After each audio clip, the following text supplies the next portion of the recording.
Selamat malam, salam sejahtera untuk kita semua. Perkenalkan, nama saya Dian Mangaribowo. Saya Lasa CPNS Angkatan 21 dari Instansi Lingkungan Pemerintah Kabupaten Bogor. Unit kerjanya di RSUD Cilengsi, bagian perawatan. Nah, pada malam hari ini saya akan membuat podcast tentang pelaksanaan manajemen ASN, Wall of Government dan pelayanan publik di unit saya di RSUD Cilengsi ya. Kita mulai. Pertanyaan pertama adalah tentang bagaimana penyelenggaraan pelayanan publik di tempat instansi Anda. Nah, yang pertama kita tahu adalah pengertian pelayanan publik. Pelayanan publik kegiatan atau rangkaian kegiatan dalam rangka pemenuhan kebutuhan pelayanan sesuai dengan peraturan perundang-undangan bagi setiap warga negara dan penduduk atas barang dan jasa atau pelayanan administratif yang disediakan oleh penyelenggara publik. Bagaimana tentang pelayanan publik yang ada di Wijaya atau di RSUD Cilengsi?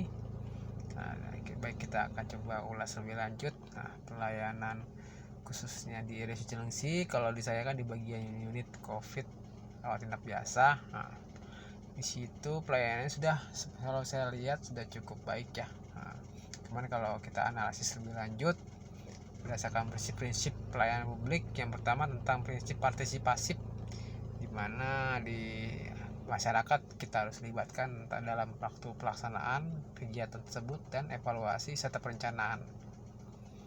Jelas untuk perencanaan dan pelaksanaan kita akan selalu melibatkan mereka semua dalam pelayanan, mulai dari pasien masuk sampai pulang ya, baik dirawat jalan maupun dirawat inap. Nah, untuk di ruangan saya di sini yang terkendala mungkin adalah evaluasi. Di sini masih belum terlihat jelas bagaimana proses tersebut terjadi. Karena apa? Karena di sana kan harus ada feedback balik dari pasien tentang kekurangan kami terhadap pelayanan kami, apakah ada yang kurang gitu. Nah, itu dapat dilihat dari kotak saran. Nah, di ruangan kami masih belum ada untuk kotak saran khusus di ruangan COVID. Jadi next akan kita buat kotak saran guna untuk perbaikan kami evaluasi selanjutnya ya.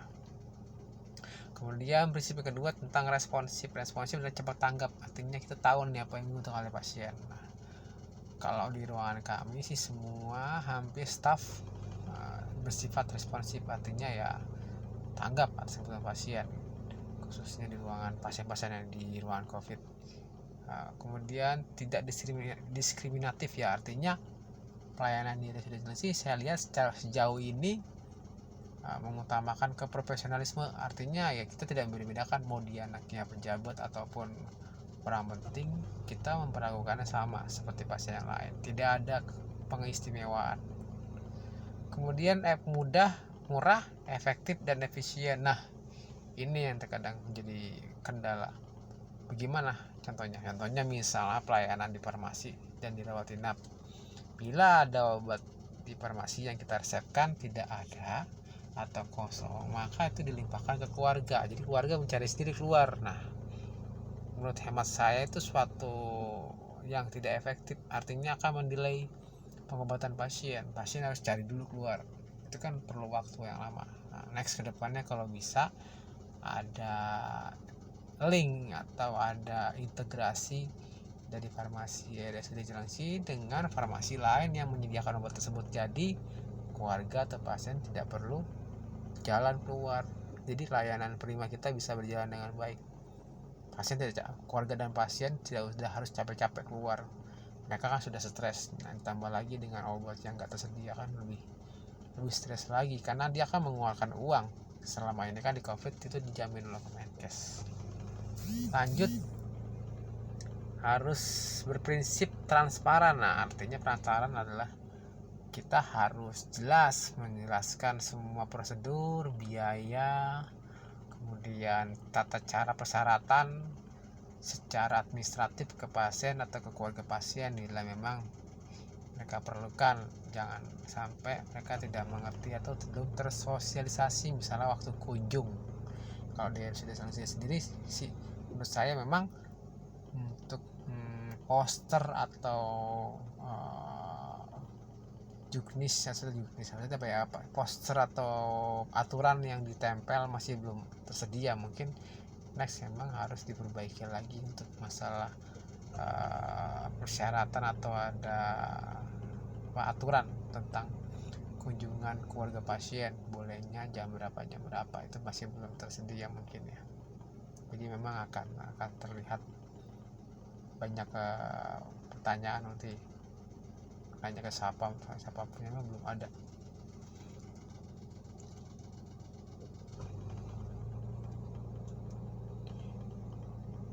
Next, pertanyaan selanjutnya adalah jelaskan penerapan konsep wall of government pada instansi saudara.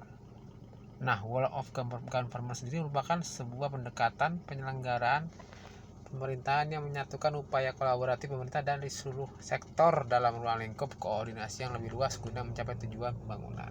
Ciri-cirinya di sini ada koordinasi antar sektor, adanya integrasi, adanya kedekatan dan pelibatan. Nah, di sini kita coba lebih persempit lagi di ruangan saya ya. Jadi di sini kan kalau ruang perawatan pasti hubungan dengan farmasi, laboratorium, serta ruangan lain antar ruang perawat, misalnya ICU, perina atau kamar bayi atau kamar bersalin. Nah, di sini sih kalau menurut saya yang saya lihat di RSUD Cilengsi sudah cukup baik koordinasi atau integrasi layanan antar unit ya. Tapi tetap ada yang perlu diperbaiki, misalnya antara farmasi dan ruangan rawat inap harus ada komunikasi yang lebih baik lagi, karena ada beberapa isu atau ada contoh sedikit, misal pelayanan tentang persiapan obat untuk rawat inap itu saat ini memang terkendala dengan waktu yang lama. Jadi misalnya obat yang harus disiapkan sudah siap pagi atau sekitar jam 10 baru disiapkan, dapat kita ambil sekitar jam 1 siang. Nah, itu kan mendelay pelayanan pemberian obat kita ke pasien.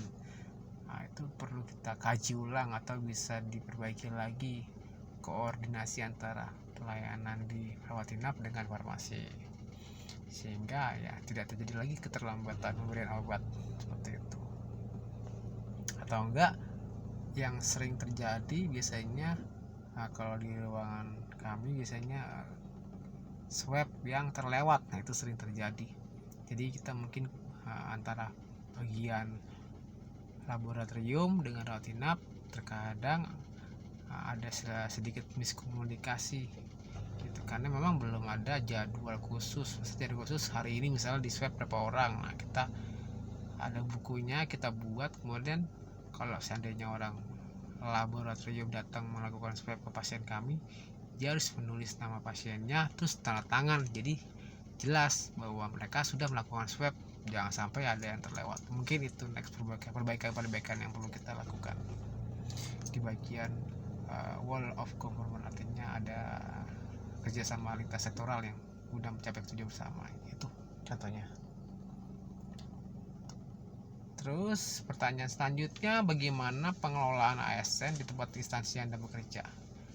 Pengelolaan ASN sendiri merupakan manajemen ASN. Nah, itu apa sih? Adalah pengelolaan ASN untuk menghasilkan pegawai ASN yang profesional, punya nilai dasar etika profesi, bebas dari intervensi politik, bersih dari praktik KKN.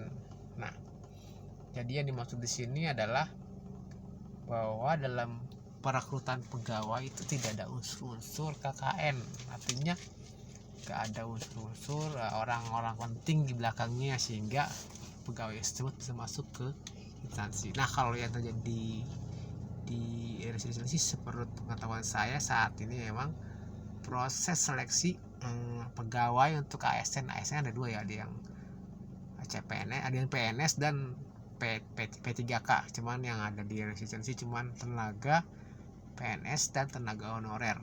Jadi honorer kan tidak termasuk ASN. Sedangkan untuk tenaga PNS kan jelas ya, perekrutan dan penetapan kebutuhan kan sudah dilakukan dengan proses seleksi yang cukup ketat melalui seleksi CPNS yang dilakukan oleh BKN melalui sistem komputerisasi CAT yang jelas dan accountable, bisa dipertanggungjawabkan, itu jelas ya. Nah, kemudian tentang manajemen pengadaan dan pangkat serta jabatan. Nah, kalau masalah ini saya lihat sih di Cilengsi memang pada saat pengadaan pangkat jabatan, ya memang saya belum melihat itu bagaimana ya, maksudnya oh ini dilakukan, misalnya ada jabatan ini kemudian dilakukan tes atau ada semacam apa sih, tes kompetensi bidang sesuai enggak dengan orang tersebut. Yang saya lihat tiba-tiba ya dia naik pangkat aja gitu, tanpa ada promosi atau ada apa sih namanya, ada seleksi lebih dahulu. Itu belum terlihat memang untuk yang di residensi. Saya lihat yang saya lihat ya tiba-tiba ada orang baru atau enggak pindah dari mana udah menduduki posisi tersebut. Nah, saya belum ada belum ada seleksi secara jelas untuk menduduki posisi jabatan yang penting, misalnya masih direktur atau kepala kasih, memang belum terlihat kalau saya lihat ya, saya sebagai seorang yang masih baru di situ. Kemudian kalau untuk penilaian kinerja sendiri sudah ada ya, itu melalui aplikasi Jelita. Nah, itu sudah ada, kita tinggal ngisi atau enggak LHKP itu udah dibuat juga, jadi jelas untuk penilaian kinerja serta penghargaan. Kalau untuk penghargaan sendiri kan semacam reward ya, untuk misalnya AS yang terbaik, memang untuk saat ini masih belum pernah saya temukan di area Cilengsi gitu, bentuk-bentuk penghargaan yang diberikan oleh pihak rumah sakit terhadap ASN berprestasi untuk saat ini, karena memang belum diadakan. Mungkin next selanjutnya akan diadakan hal seperti itu, penghargaan, karena penting untuk kami. Kemudian manajemen disiplin. Nah, disiplin untuk di ASN Cilengsi memang saat ini absen masih menggunakan sistem Jelita atau online gitu, dan belum ada kelanjutan. Itu pun juga sistemnya masih belum berjalan dengan baik, terkadang kayak sinyalnya ada, kadang error, jadi kadang-kadang masih pakai manual gitu.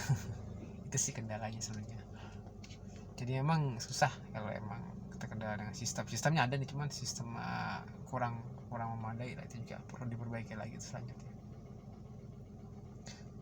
Kemudian lanjut tentang jaminan pensiun dan hari tua. Itu kalau di Cilengsi sudah jelas ya, untuk CPNS atau PNS pun sudah ditanggung oleh pemerintah gitu.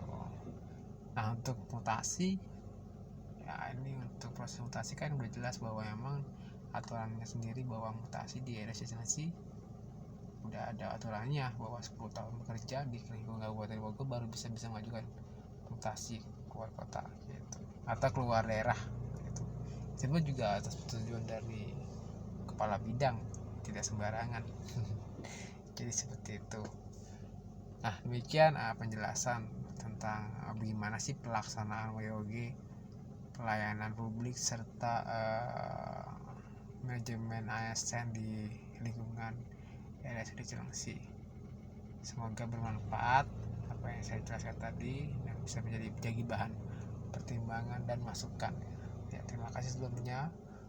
Selamat malam, salam sejahtera untuk kita semua.